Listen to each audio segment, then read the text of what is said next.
Hi and welcome to Whiskey Shared. You're watching day 5 of my mystery whiskey advent calendar.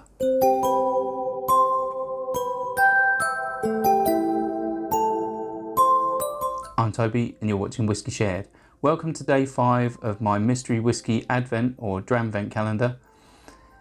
In the glass is a blind sample. It's one of 24 a day up until Christmas, and it's one of over 110 samples picked randomly by my wife. Using a blue glass to make it more difficult. I don't want the colour to influence what I say about it. I'll nose it, I'll taste it, I'll tell you if I like it, and I might even try and stab a guess at what it is. On to the whiskey. Right, so if you want to play along and find out what's in my glass when I do, then just keep watching. Otherwise, take a look in the description for a sneak peek now. Start with the nose. Right, so it's quite sweet on the nose. I'm getting like caramel. Very sweet sugars, almost artificial.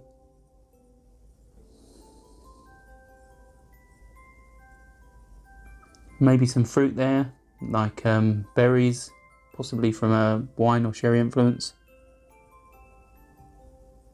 Maybe like boiled sweets. A little bit tingle in the nose, so maybe it's high ABV.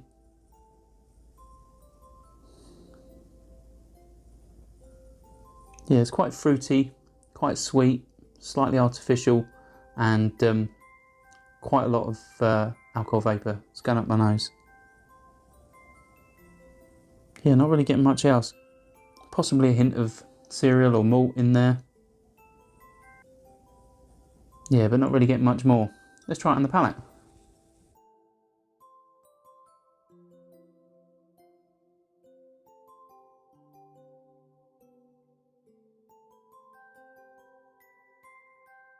Right, so my immediate reaction is, tastes like a Campbelltown. There's like a dirty like engine oil taste. There's a bit of peat. That sort of smell you get when you visit a petrol station. It's that sort of you know, oil petrol vapours in the air. That's what it's reminded me of. So immediately I'm thinking Campbelltown. There's almost like dirtiness to this.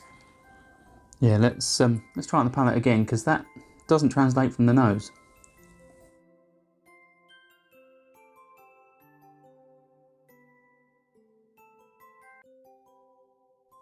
I've been inclined to think that this is cask strength, 50+%. Yeah, maybe 52, 54. There is a fruitiness, so possibly been in wine or sherry.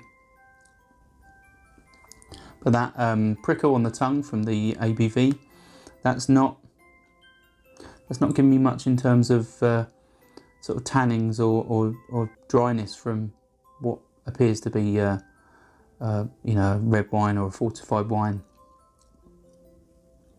A little bit tannic on the finish if I leave it. But yeah, not getting much. Let's have one more sip.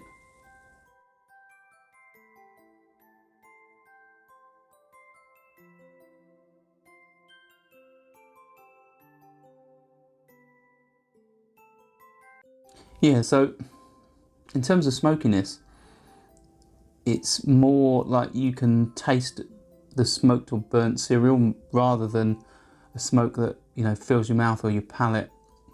It's yeah, it really is quite nice, this, but I think it's definitely one that lends itself to a bit of water to get it to that sweet spot, especially if it's potentially cask strength.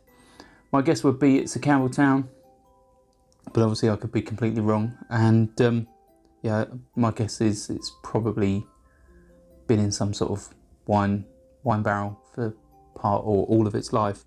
But it really is quite an interesting one, this. Let's find out what it is.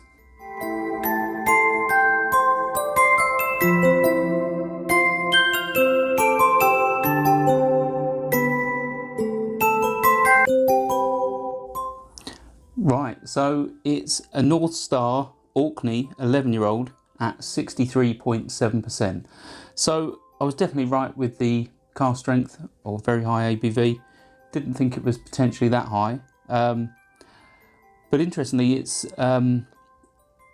It's an Orkney Islands whisky, so it's likely to be Highland Park, I believe, and North Star are an independent bottler. Don't think, even though I've got a few samples people have sent me from North Star, don't actually think I've tried any North Star up until now. So obviously it was an island whisky and not an Cambertown whisky like I originally thought. Interestingly, you know, that sort of burnt sort of oil, sort of dirtiness that I picked up is very reminiscent of things like Springbanks and those. So yeah, not a million miles away. Obviously it is a Scotch, but it's something new, something different, and yeah, definitely one I'm going to add some water to and take my time enjoying. I'll see you tomorrow. Sauncher. I hope you enjoyed this video. If you did, why not give it a like or a comment, and please consider subscribing for more videos like this.